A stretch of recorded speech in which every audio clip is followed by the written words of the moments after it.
Cell cycle की interface ख़त्म हो चुकी है, जो कि 3 हिस्सों में थी, G1, S, G2। G2 तक वो काम पूरा हो चुका है और उसके बाद शुरू होती है M, यानी कि mitotic phase, very small, only 1 hour duration.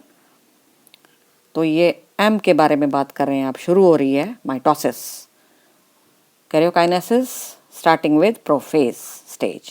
The first stage, the first phase, the features of prophase are, it occurs after G2, that is ending of the interphase.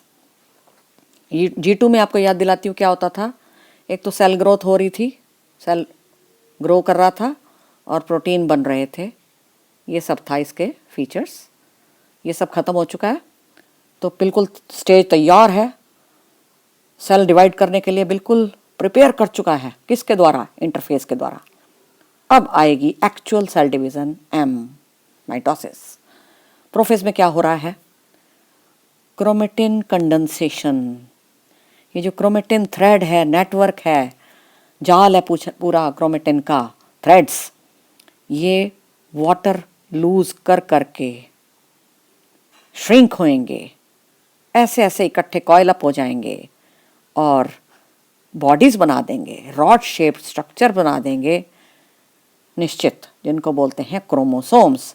तो ये दो क्या बनाए हुए मैंने, या ग्रे ग्रे, ये हैं क्रोमोसोम्स का शक्ल। और क्या फीचर्स हैं प्रोफेज के? सेंट्रियोल्स।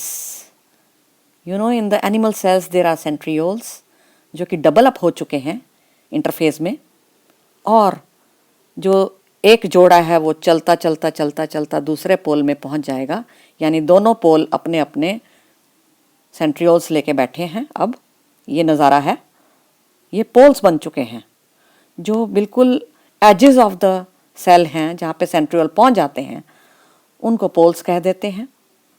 और ये सारा मैंने क्या बनाया, साइटोप्लाज्म है जी ये, और सेल का चित्र है ये, न्यूक्लियस बना हुआ है।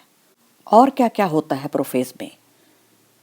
जो सेंट्रियोल पहुंचे थे ना दोनों पोल्स पे, ये रहा पोल, और यहाँ भी है एक पोल, वहाँ पर ये पहुंचकर स्पिंडल फाइबर्स बनाने लग जाते हैं, प्रोटीन के threads,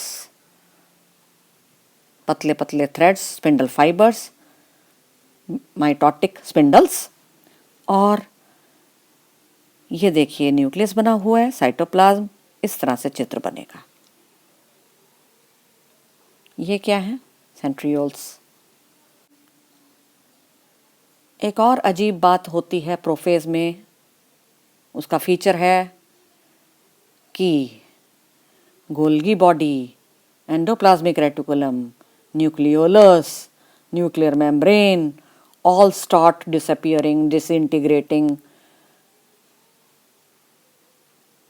You won't see them. ये एक सेल है जो इंटरफेज में है, रेस्टिंग स्टेज, एंड हो रही है इंटरफेज मान लो, तो ये उसका डायग्राम है। इसमें हमें क्रोमेटिन थ्रेड्स दिखाई दे रहे हैं, क्रोमेटिन सेंट्रियोल्स दिखाई दे रहे हैं, दोनों तरफ आ गए हैं, और साइटोप्लाज्म नज़र आ रहा है। और अब आ जाते हैं प्रोफेज का डायग्राम कैसे बनाएंगे। पोल्स दिखाएंगे, 2 स्पिंडल फाइबर्स बनने शुरू हो गए हैं, किसके द्वारा? सेंट्रियोल्स के द्वारा। ये देखो, ये जो थ्रेड लाइक स्ट्रक्चर शुरू हो गए बनने, यहाँ पे भी ये बन रहे हैं क्या? Spindle fibres. और क्रोमोसोम्स नज़र आ रहे हैं हमें, रॉड शेप स्ट्रक्चर्स, क्रोमेटिन नहीं, क्रोमोसोम बन चुके हैं अब ये है डिसइंटीग्रेटिंग न्यूक्लियर मेम्ब्रेन, टूट रही है देखो, और न्यूक्लियोलस भी टूटता नज़र आ रहा है। Second stage of mitosis, karyokinesis, metaphase. In this, there is complete disintegration of the nuclear envelope. Nuclear membrane बिल्कुल टूट चुकी है। ये बहुत ही छोटे ड्यूरेशन की होती है मेटाफेज, शॉर्ट ड्यूरेशन। और क्रोमोसोम्स भी बिल्कुल थिक होकर रॉड शेप्ड बन चुके हैं प्रॉपर, इस तरह से नज़र आते हैं, 2 क्रोमेटिड्स के बने होते हैं, क्रोमैटिड्स। ये क्रोमेटिड्स क्या होते हैं भाई? ये एक क्रोमोसोम है पूरा, इसका इतना हिस्सा अगर आप आधा देखो ये वाला, तो ये क्या है? एक क्रोमेटिड। और ये दूसरा वाला दूसरा क्रोमेटिड, तो कुल 2 क्रोमेटिड इसमें नज़र आ रहे हैं। ये जो आधे आधे हिस्से हैं ये एक क्रोमेटिड है। तो 2 chromatids are found in the chromosome. The chromosomes come and arrange themselves on the equator.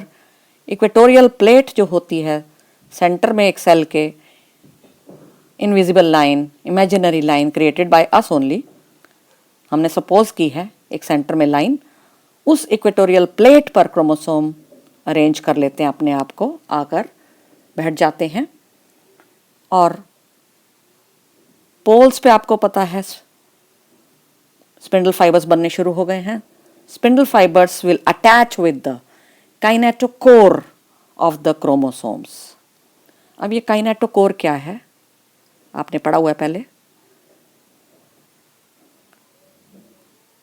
ये एक डिस्क शेप्ड स्ट्रक्चर्स होते हैं जो सेंट्रोमियर, ये क्रोमोसोम है, सेंट्रोमियर के आसपास डिस्क शेप स्ट्रक्चर्स पड़े होते हैं काइनेटोकोर्स, जिनके द्वारा अटैच किया जाता है, जो अटैच होते हैं, काइनेटोकोर अटैच होते हैं स्पिंडल फाइबर्स के साथ।